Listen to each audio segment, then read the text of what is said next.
Bismillahirrahmanirrahim. Assalamualaikum warahmatullahi wabarakatuh. Alhamdulillahi rabbil alamin. Alhamdulillahilladzi arsala rasulahu bil huda wa dinil haqq liyudhhirahu 'alad dini kullih walau karihal musyrikun wa kafa billahi syahida. Ashhadu an la ilaha illallah wahdahu la syarika lah wa ashhadu anna Muhammadan abduhu wa rasuluh. Allahumma salli wa sallim ala sayyidina Muhammadin wa ala alihi wa ashabihi wa atba'ihi ila yaumiddin, amma ba'd. Kama qala ta'ala fi kitabihil karim, a'udzu billahi minasy syaithanir rajim. Ya ayyuhalladzina amanu taqullaha haqqa tuqatih wa la tamutunna illa wa antum muslimun. Masyiral muslimin, bapak-bapak, ibu-ibu, para kesepuhan, segenap takmir masjid dan anak-anak yang hadir pada malam hari ini. Pertama-tama kita panjatkan puji syukur kita kehadirat Allah Subhanahu wa Ta'ala. Pada malam hari ini alhamdulillah kita sekalian masih diberikan kesehatan dan umur panjang, nikmat iman Islam serta nikmat lain yang tidak bisa kita sebutkan karena banyaknya nikmat Allah yang diberikan kepada kita. Sami sehat Bapak Ibu sekalian? Alhamdulillah ya. Yang kedua, salam dan sholawat semoga selalu tercurah pada Nabi Agung Muhammad sallallahu alaihi wasallam, juga kepada keluarganya, para sahabat serta para pengikutnya sampai akhir zaman. Mudah-mudahan kita sekalian termasuk golongan umatnya yang tercatat mendapatkan kirik syafaat beliau besok di hari kiamat. Amin ya rabbal alamin. Bapak Ibu rahimakumullah, pada malam hari ini kita akan lanjutkan bahasan kita tentang sirah nabawiyah pada bab hayatuhu qabla risalah, kehidupan Nabi sebelum mendapatkan risalah, sebelum Nabi mendapatkan tugas, sebelum diutus oleh Allah Subhanahu wa Ta'ala. Pada pertemuan kemarin kita sudah sampaikan tentang bagaimana Allah Subhanahu wa Ta'ala telah mempersiapkan pribadi Nabi Shallallahu alaihi wasallam dengan pribadi yang baik, dengan akhlak-akhlak yang mulia, sehingga beliau tidak pernah melakukan amaliyah jahiliyah. Allah menjaganya dari kebiasaan-kebiasaan jahiliyah yang ada di tengah masyarakat, hingga beliau sejak kecil lam yashrab khamran wa lam yasjud li sonam, tidak pernah minum khamr dan tidak pula menyembah berhala, ya, meskipun lingkungannya adalah lingkungan berhalaisme atau budaya masyarakatnya itu menyembah berhala, ya, budaya paganisme, ya. Bahkan Allah Subhanahu wa Ta'ala sudah mempersiapkannya dengan berbagai macam mukjizat. Sejak beliau umur 4 tahun dibelah dadanya, diculik, ya, bahasa anak-anaknya, oleh malaikat ketika berada di asuhan Halimatus Sa'diyah, sehingga Halimah ini takut kalau terjadi penculikan lagi dikembalikan ke ibunya, ya. Niki akhir-akhir ini juga wonten berita penculikan. Dugi mriki napa mboten? Dugi. Tapi mboten pada diculik mbok. Mboten nggih, aman nggih. Ya. Mane nang akeh tentara ya kan, tentara, polisi ya. Insya Allah ya. Bahkan ada yang mengatakan itu tidak benar ya, wallahu a'lam ya. Ora bener ana videone itu ya. Allah menyiapkan dengan berbagai macam persiapan untuk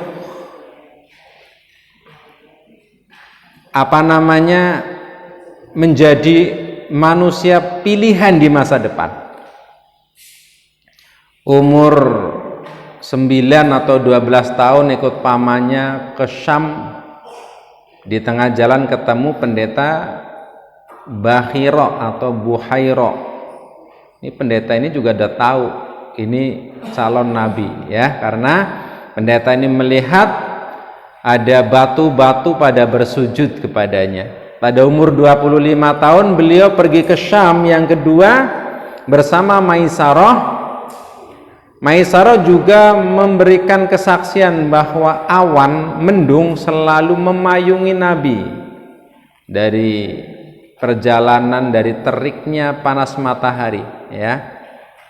Ini adalah merupakan persiapan yang Allah siapkan sebelum menjadi Rasul, sebelum mendapatkan beban risalah. Yang pertama, hinama qarabal arba'ina min umrih ahabbal ibti'ada 'anin nas wal ibadah. Saat mendekati umur 40 tahun Muhammad ini, beliau senang menyendiri atau al-ibti'ad 'anin nas, menjauhkan diri dari manusia, menyepi, nyari tempat sepi ya. Kalau nenek-nenek kaki-kaki kita dulu juga seneng nyepi ya.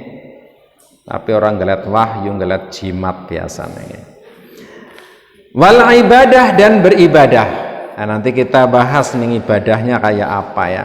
Wa qad ikhtara li ibadatihi ghara Hira'in wa huwa jabalun ala tariqi Makkah. Nabi atau Muhammad ini belum jadi nabi memilih tempat untuk menyepi, mengasingkan diri. Sebuah tempat atau sebuah gua yang dikenal dengan nama Gua Hira. Gua Hira itu terletak di atas gunung ya, yang berada di tengah perjalanan ke Mekah. Nah, Bapak Ibu bisa lihat YouTube-nya ya, Gua Hira ya. Gunungnya sangat terjal,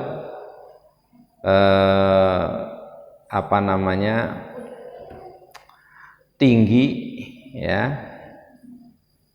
Dan kalau panas ya panas banget kalau kita siang-siang ya. Wa kana ya'khudhu ma'ahu zadahu, dan Nabi pergi ini dengan membawa perbekalan. Fa idza faragha raja'a ila zaujatihi as-sayyidati Khadijata fayakhudhu ghairahu. Bila bekalnya habis, maka beliau pulang kepada istrinya Khadijah Al-Kubra untuk mengambil bekal lagi, bekal yang lain, lalu pergi lagi ya. Wa kana yata'abbadu ala dini jaddihi Ibrahim min asyrati ayyamin ila syahrin. Dan Nabi ini beribadah mengikuti din atau agama kakeknya yang bernama Ibrahim, kisaran 10 sampai 1 bulan di Gua Hira, kadang 10 hari sampai 1 bulan dalam bersepi diri atau menyepi ya, maksudnya mengasingkan diri ya. Sini masyarakat rame, wah ini pergi ke puncak gunung sana, ini gunung Jabal Nur kalau nggak salah ya, itu di sana ada guanya jeletem banget ya, itu batu-batu gede, batu kayak tumpukan-tumpukan batu, ini ada guanya ya. Itu gua Hira di mana Nabi sallallahu alaihi wasallam mengasingkan diri dari manusia, keramaian manusia. Baik Bapak Ibu sekalian, ini sebelum Nabi diutus itu ternyata sudah ada berita serawang seriwing di tengah masyarakat ya. Dikatakan isu, tapi ini ya benar ya. Jadi sebelum Nabi diutus itu para tokoh-tokoh yang ada, baik dia itu tokoh spiritual ya, para rahib ya, ulama-ulama Yahudi dan ulama-ulama Nasrani ya, atau para pendeta, berdasarkan kitab-kitab mereka itu sebenarnya sudah merasa bahwa akan datang seorang nabi akhir zaman ya, karena berdasarkan kitab itu ya. Ini umurnya 40 tahun, ketika umur 12 tahun itu kan ada seorang pendeta Abi Hira tadi ya, ini sudah mengatakan ini besok mau jadi nabi nih, jangan dibawa ke Syam, bahaya ya. Berarti berapa tahun ya, 40 tahun mundur ke 12 tahun, sekitar 28 tahun yang lalu seorang pendeta sudah mengetahui, memprediksi berdasarkan apa? Berdasarkan kitab suci mereka, karena sudah tertulis dalam kitab suci akan datangnya seorang nabi.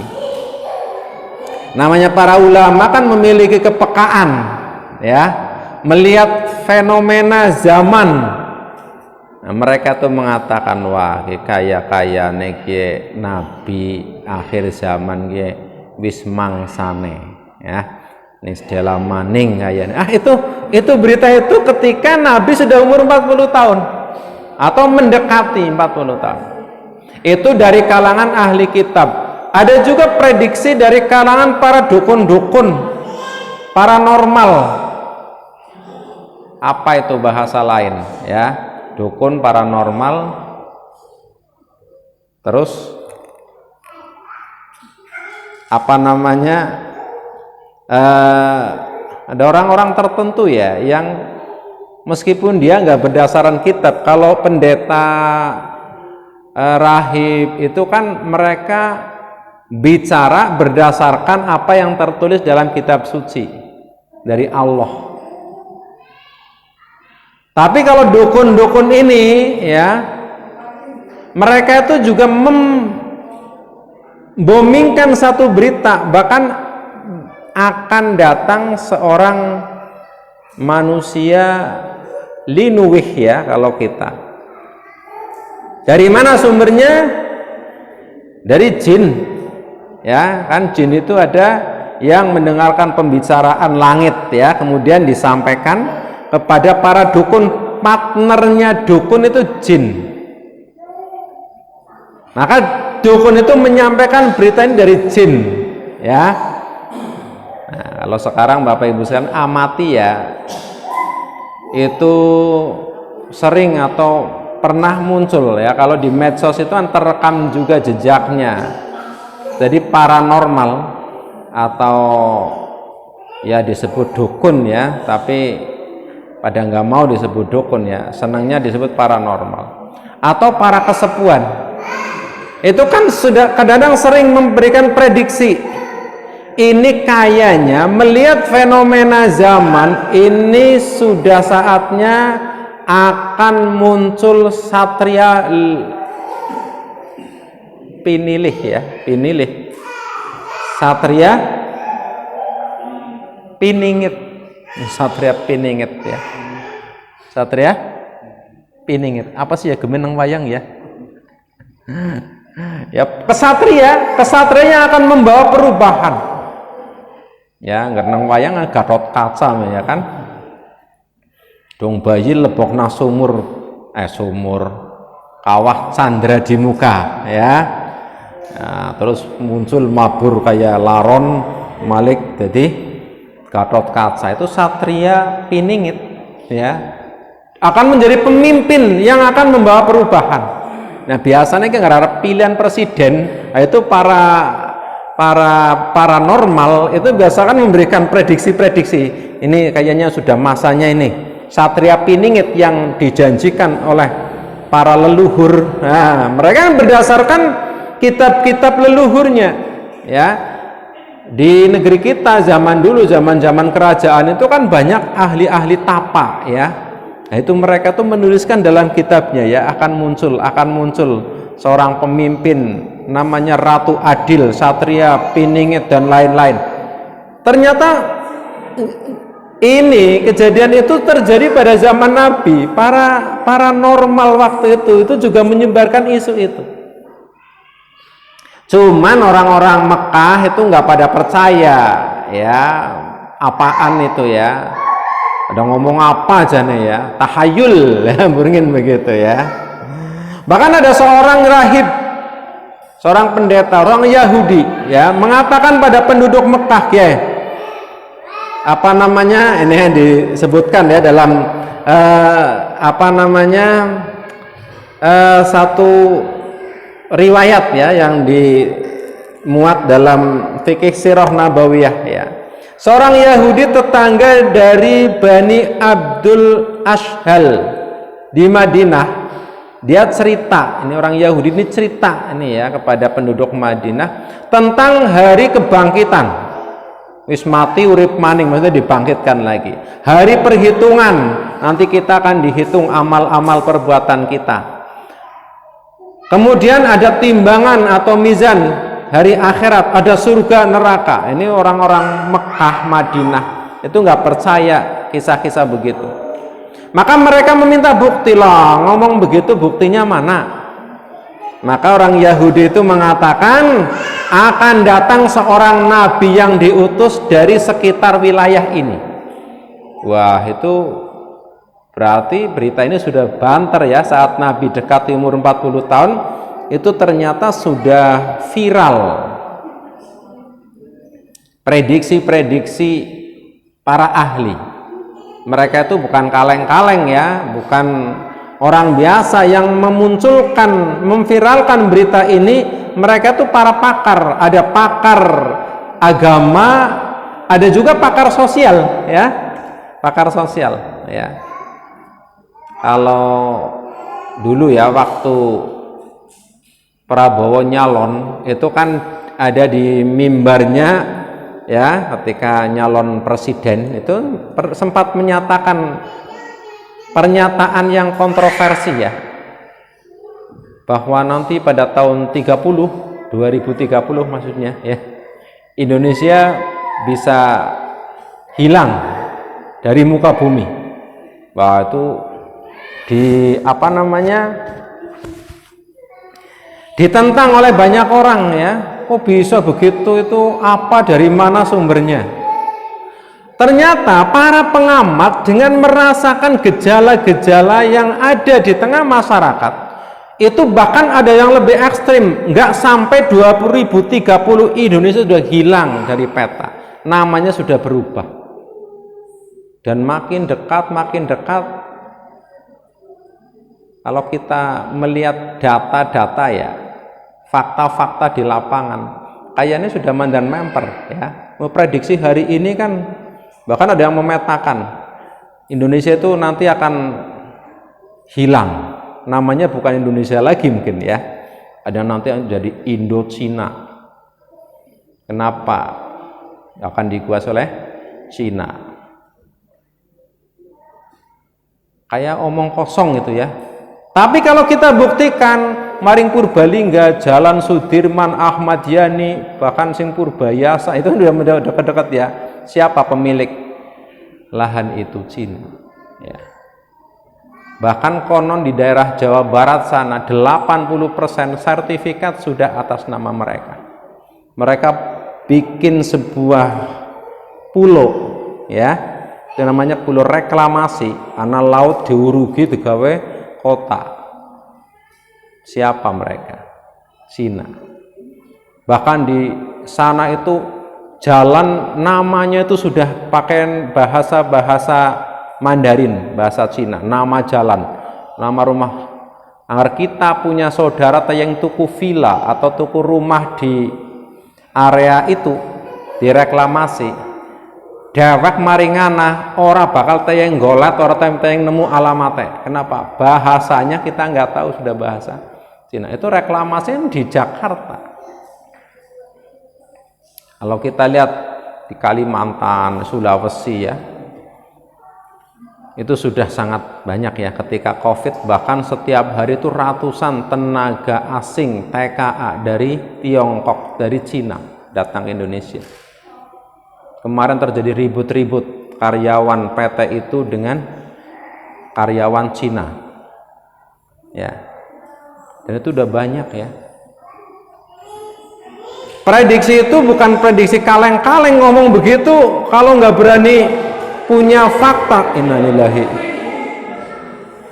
ya, kalau nggak punya data, punya fakta itu nggak akan mudah ngomong begitu ya, pasti akan dituntut secara ilmiahnya ya. Maka pada waktu Nabi mau diutus itu juga pakar-pakar sosial gitu ya, yang punya kepekaan zaman, mereka itu ngomong begitu, akan datang ini akan datang orang yang akan memberikan keadilan. Nah itu ternyata itu adalah Nabi ya, Nabi. Salman Al-Farisi ketika itu sedang mencari kebenaran. Beliau itu, ini orang Persia, itu kan mengembara. Tetakoni mau kemana? Saya mencari agama sing bener lah, yang menangkan. Jadi pada bingung ya, dunia itu kayaknya udah nggak ada agama waktu itu ya. Itu ada orang Yahudi ketemu sama seorang pendeta ya, ketemu sama Salman Al-Farisi, bertanya kemana, mau apa? Ini mau mencari kebenaran lah ya. Ini pendeta itu mengatakan, "Kok ngerep ngelet barang bener, kok kayak maringan akeh. Sedela maninga akan turun seorang nabi." Dan Salman Al-Farisi kan dia mengembara terus sampai akhirnya dia menemukan nabi ya. Dia rela dijual jadi budak. Nah, itu kan pernah menguji nabi ya. Kalau nggak salah saat nanti nabi ini hijrah ke Taif, itu ditolak. Dia pulang di tengah jalan kan ngaup di bawah pohon korma atau buah milik Yahudi. Di sana budaknya Salman Al-Farisi ya, ngecek apakah ini seorang nabi. Maka dia mengatakan, ini saya sedekahkan ini anggur atau kurma buat kalian. Nah, Nabi kan sama Zaid bin Harisah pembantunya, sama Nabi mengatakan, itu Zaid silakan kamu makan. Nabi nggak makan. Ini Salman sudah ngantongi data, Nabi nggak boleh makan sedekah. Jadi kalau ngomong sedekah, Nabi nggak makan. Apa iya ilokan ya gitu ya, jajal sikit takwai maning tapi itu sedekah, hadiah ya. Salman memberikan lagi, ini hadiah untuk kalian. Nabi makan. Nabi jadi Salman ya, bener ini nabi ini berarti ya, karena sudah sesuai dengan kitab suci atau pakem yang di ini, berita yang sudah dipegang bahwa akan datang seorang nabi, tanda-tandanya seperti itu ya. Jadi sebelum nabi diutus itu sudah ada pengantar yang orang-orang tertentu, mereka tuh mengamati, meneliti, mengikuti perkembangan ya. Itu luar biasa, namanya pengamat ya. Jadi Salman itu pengamat ya kan. Ya, karena melihat kejadian di zaman tertentu itu orang bisa membaca.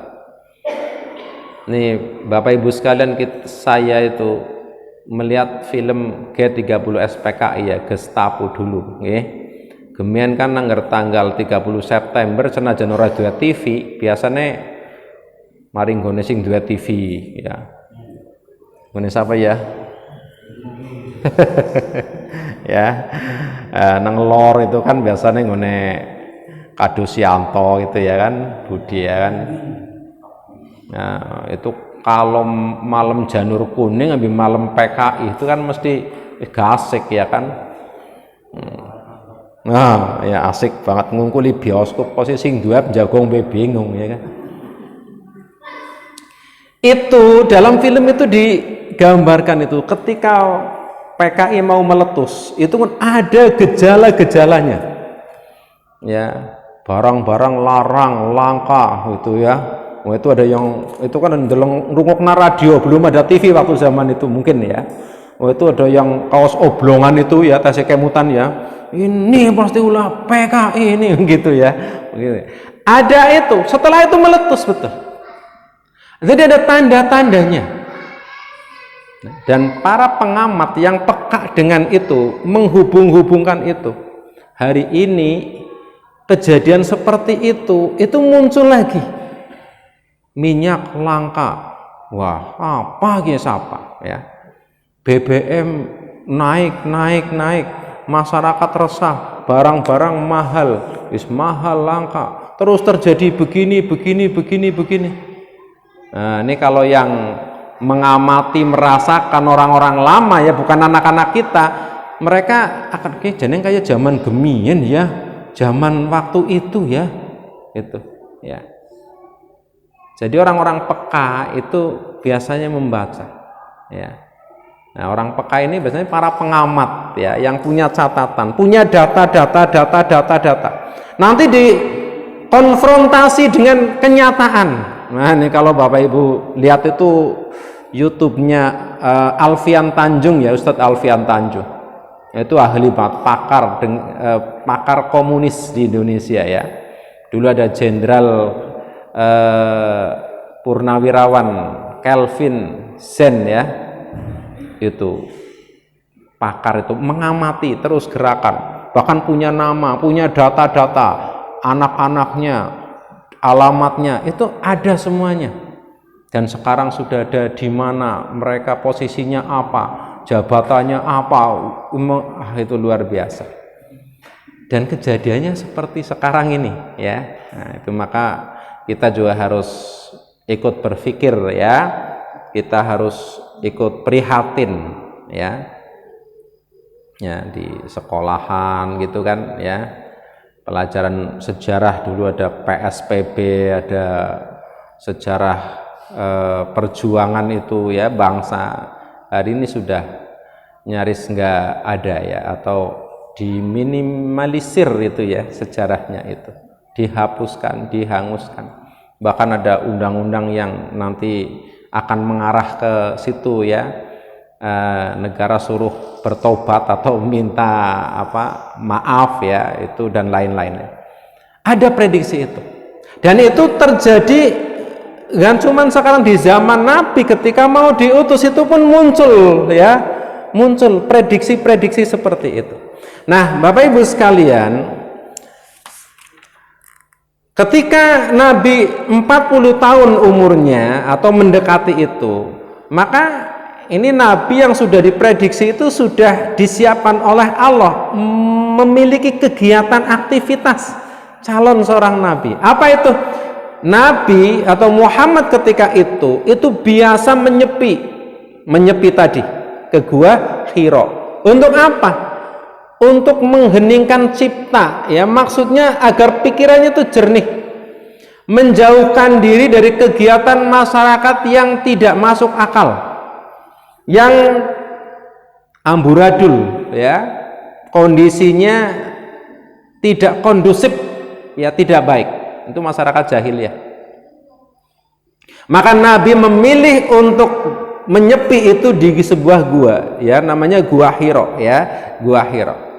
Ya, Nabi sangu ambil bekal ya, makanan dipersiapkan, dan Nabi di sana itu waktunya 10 sampai sebulan itu di gua itu. Ya. Kalau dulu kaki saya itu tapanya itu 40 hari 40 malam malahan ya. Bahkan Sunan Kalijaga gue tekan apa itu nong film ya, ini ya badannya isinya lumut ya kan, ngeribat tuh pirang tahun ya, ya itu namanya film ya, aslinya mestinya nggak begitu ya, masa orang sampai lumutan begitu ya, masih hidup nggak makan nggak minum ya. Nah, Nabi itu ternyata melakukan pertapaan, bukan tapa yang dimaksud itu ya, penyepian itu ya, karena kita juga kaki kita itu juga lagi nyepi ya, maksudnya menyepi ya, tapi sing digoleti beda ya.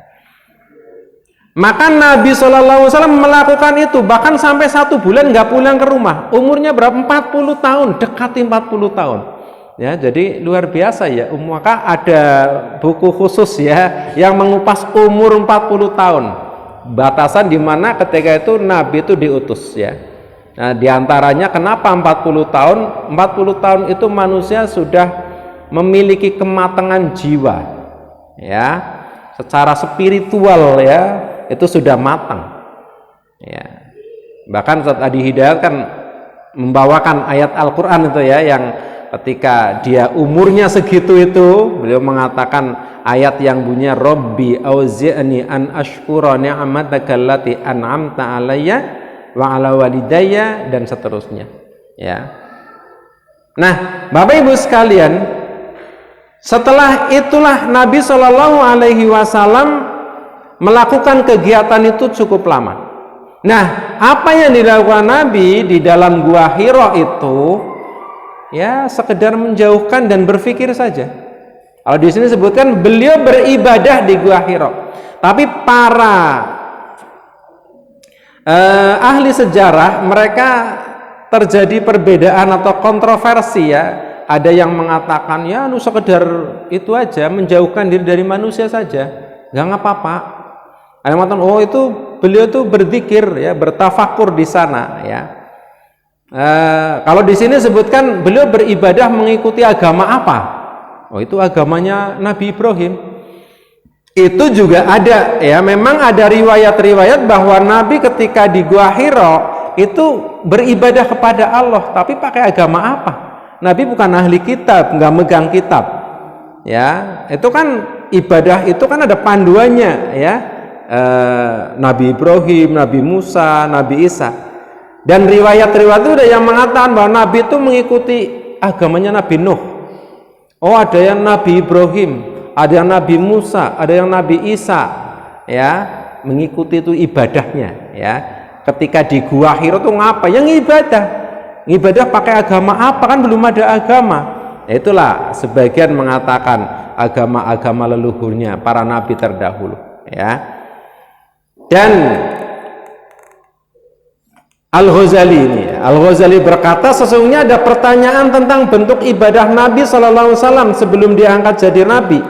Apa mengikuti salah satu syariat nabi-nabi sebelumnya? Maka ada yang berkata beliau tidak beribadah apa-apa, nggak mengikuti agama manapun. Tapi ada yang berkata beliau itu beribadah. Kemudian di antara mereka ada yang menisbatkan, maksudnya ada yang menyatakan bahwa Nabi Muhammad itu ibadah mengikuti ibadahnya Nabi Nuh, Nabi Ibrahim, Nabi Musa, Nabi Isa ya, dan lain sebagainya ya. Beliau katakan yang menjadi pilihan ya, semua itu kemungkinan ya sah-sah saja ya, prediksi itu ya sah-sah saja, namanya itu prediksi ya, namanya ahli sejarah ya. Secara logika ya nyambung juga ya. Kalau dalam kitab Nurul Yakin kan langsung tunjuk wa huwa yata'abbadu fi ghari Hira ala millati atau ala dini jadihi Ibrahim. Langsung tunjuk ya, langsung berikan kesimpulan bahwa Nabi itu beribadah mengikuti agama Nabi Ibrahim. Anak memperek. Kenapa? Karena syariatnya Nabi Ibrahim itu turun kepada Nabi Muhammad, banyak yang turun kepada beliau. Ya, apa sunat itu ya, khitan itu kan dalam sejarah ya sebagian mengatakan khitan itu diawali dari Nabi Ibrahim. Ada lagi denda ketika membunuh dengan 100 ekor onta. Wah, itu juga diturunkan pada Nabi Ibrahim. Kemudian kegiatan ibadah haji, ya, ada tawaf, ada sa'i, ya, ada air zam-zam, itu kan terjadi, ya, pada zaman Nabi Ibrahim. Jadi Nabi Muhammad itu syariatnya itu ditarik ke sana, sehingga dalam kitab Nurul Yakin ini disebutkan bahwa Nabi Muhammad itu ibadah di Gua Hira mengikuti milahnya Nabi Ibrahim, mengikuti tata cara ibadahnya Nabi Ibrahim. Ya, wallahu a'lam bishawab, ya. Bapak Ibu sekalian, banyak hikmah yang terjadi atau bisa diambil nih yang dicatat oleh penulis, ya, dalam fikih sirah ini. Satu, bahwa kedatangan Nabi Muhammad SAW telah dibicarakan dan ditunggu oleh sebagian orang, ya, itu melalui dua versi. Satu, ada yang bersifat wahyu, para pendeta dan para rahib.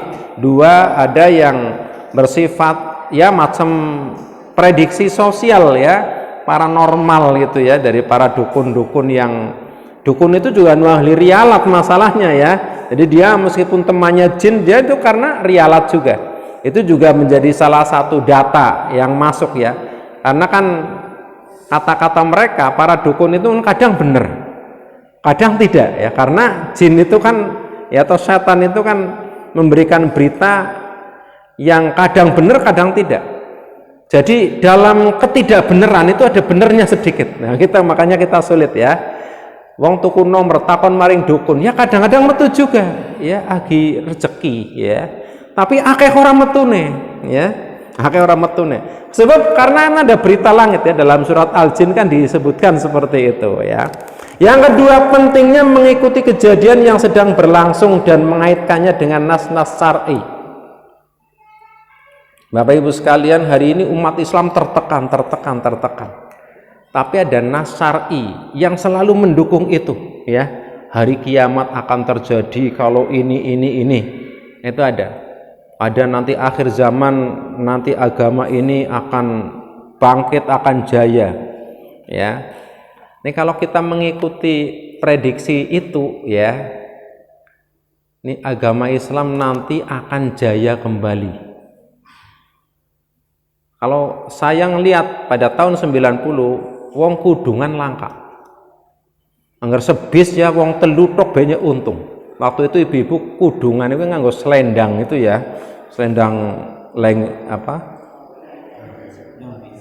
iya, selendang lengger, ya kan, sing dawa itu, ya, digubut nangannya, ya. Anggarnya film Marsa itu, ya, selendangnya Marsa, ya. Ya, jadi lucu, ya kan. Jadi tubuhnya kene, ya, buntar nganggo gelung, anggar kaya gelung sing gede banget, ya. Iya, mau harnet. Cacile orang ngerti harnet, ya kan. Ya, tusuk konde, ya, tusuk konde. Bahkan di sekolah-sekolah itu anggar gawe ijazah fotone kudu keton kupinge wong wadon, dadi ora bisa kudungan. Dan waktu itu kudungan, waktu di MTS, kudungannya ya nggak apa kudung gue, tapi kelambine cendek, onderan nang dhuwur dengkul kudungan, pokoknya kayak Marsa. Ya, lucu, ya. Anggarap mangkat kudungnya soget tas, ngon sekolahan nang kudungan bali soget tas maning. Ya, kudungan waktu itu. Banyak terjadi itu. Tapi hari ini, Bapak Ibu sekalian, di bis ngeliat sing ora kudungan langka, kayaknya kudungan kabeh gitu, ya. Ora kondangan tok, ya, sekarang arep ngono ngidul kudungan, arep anu kudungan, ya. Maca Quran siki wong tua-tua nini pada kepengin maca Quran, ya. Meskipun generasi mudanya juga banyak yang ancur, tapi generasi muda juga banyak yang punya kesadaran belajar agama. Artinya kalau suatu saat Islam akan jaya kembali, itu kan tidak ijik-ijik. Ijik-ijik wong padha ora kudungan kabeh, ijik masuk Islam, ya susah, nggak mungkin, ya. Ada situasi dan kondisi yang menjadi pengantar. Nah, kalau kita lihat, oh ya gemen kayak oh siki ya wong pada kudungan, kondangan kudungan, nang omah kudungan gitu ya. Oh iya pada ngaji sregep gitu ya. Kayaknya pada sinau Quran, sekarang banyak para penghafal Quran, bocah cilik pada hafal Quran. Itu kan mesti akan menjadi penopang kebangkitan umat, itu kan menjadi pengantar. Mengko umat sudah mangsane, ya itu akan breng, sudah nggak ada terjadi kekagetan yang sedemikian rupa. Karena itu hadisnya itu berupa kepastian, itu pasti akan terjadi dan kita lihat tanpa kita paksa ijik-ijik ada saja itu ya peningkatan dalam mengamalkan ajaran Islam. Karena ada prediksi ya dari Nabi ya bahwa setiap 100 tahun sekali Allah akan menurunkan seorang mujadid, orang yang akan menjadi pembaharu agama. Kalau yang di Indonesia namanya satria piningit ya. Nah, kalau dalam agama itu akan seorang mujadid ya yang akan membaharui agama 100 tahun sekali. Dari kapan? Dari runtuhnya kepemimpinan Islam. Kapan itu terjadi? 1924. Ya ngerti, pikir-pikir, direnung-renungkan. Sedalam mana yang dilalang karena Indonesia pemilunya 2024. Memang ditarik karena seret. Aja-aja kok satria piningit temenan teka 2024. Tapi siapa ya? Nah gitu ya. Kayaknya itu banyak hal yang mengarah ke sana. Ya, maka kalau kita ngikuti itu ya ustadz-ustadz akhir zaman yang cerita tentang akhir zaman, wah itu sudah ramai prediksi-prediksi para ahli, baik ahli bidang agama yang mengikuti mengaitkan, menghubung-hubungkan kejadian itu dengan hadis-hadis Nabi. Nah, gitu ketemu juga kayaknya iya ya gitu ya. Tapi yang kiamat itu orang non muslim juga prediksi 2012 alhamdulillah lewat wis ora sida, 2022 alhamdulillah wis 2023 urung kiamat ya.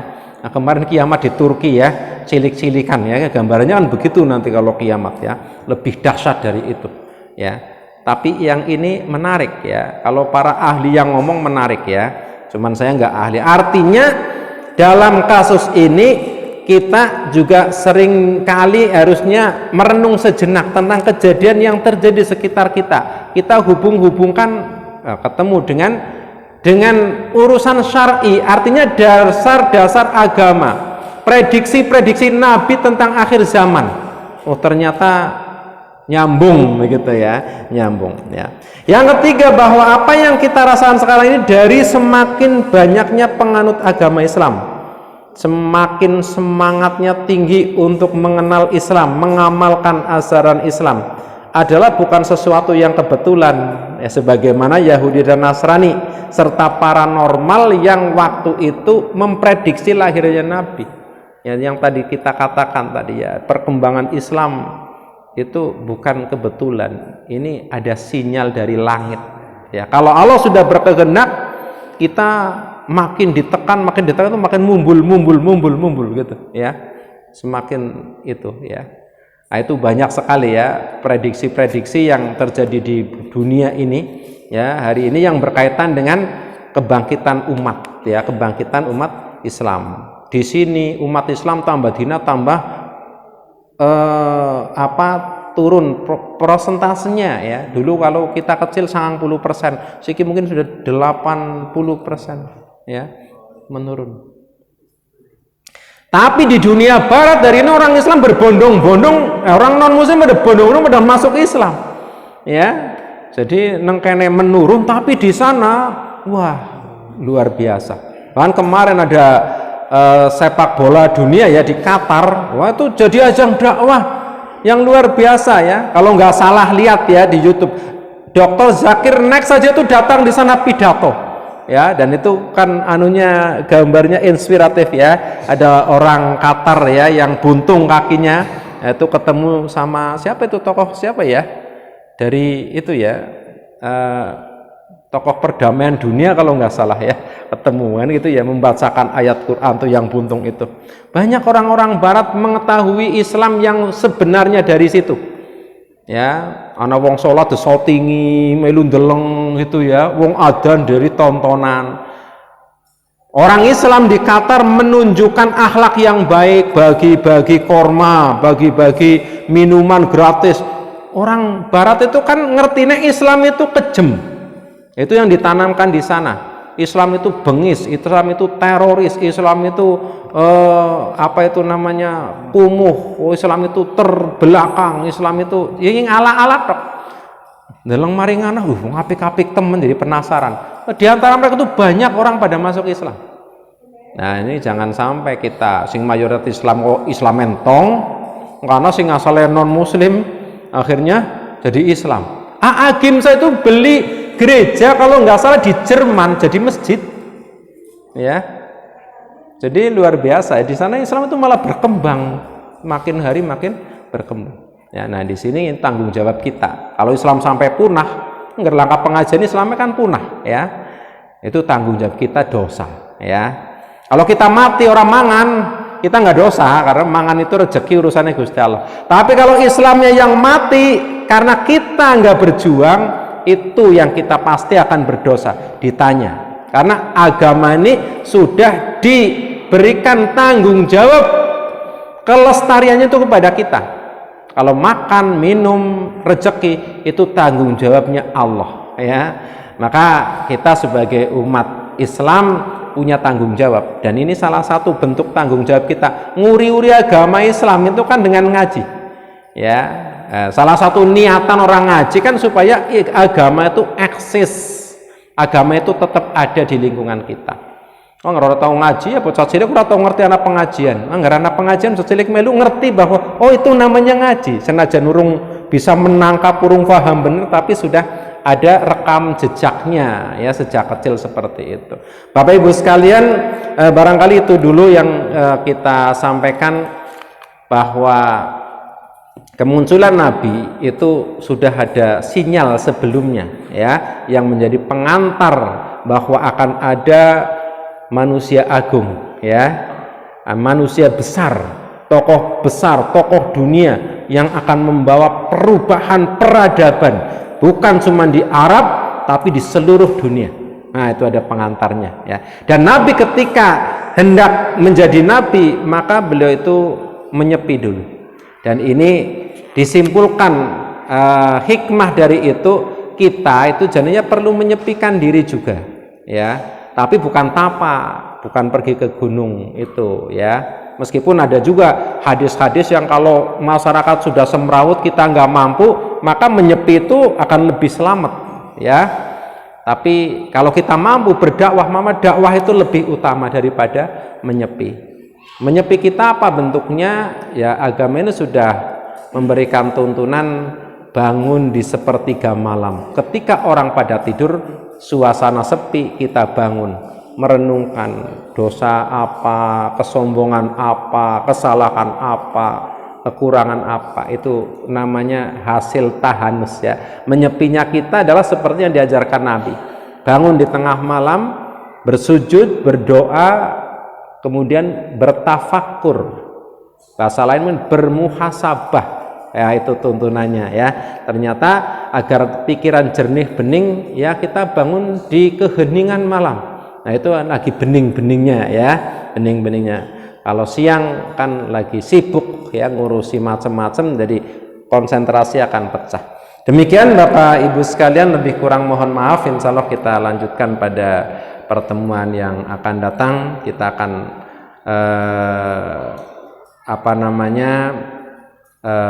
sampaikan tentang awal mula turunnya wahyu. Ini berarti kita sudah sampai atau sudah selesaikan episode ke-1, Nabi lahir sampai mau diangkat jadi Rasul, ya. Nanti pertemuan berikutnya itu ini Nabi mendapatkan wahyu, berarti Nabi diutus, ya. Jadi tutup buku, ya, tutup buku dari 0 sampai 40 tahun itu sudah selesai, ya. Insya Allah kita lanjutkan pada pertemuan yang lain, bagaimana Nabi itu diutus, kayak apa sih awal mulanya, ya, karena itu kan kejadian yang luar biasa, ya, bukan kejadian biasa saja. Demikian, kurang lebih mohon maaf. Billahi taufiq wal hidayah. Assalamualaikum warahmatullahi wabarakatuh.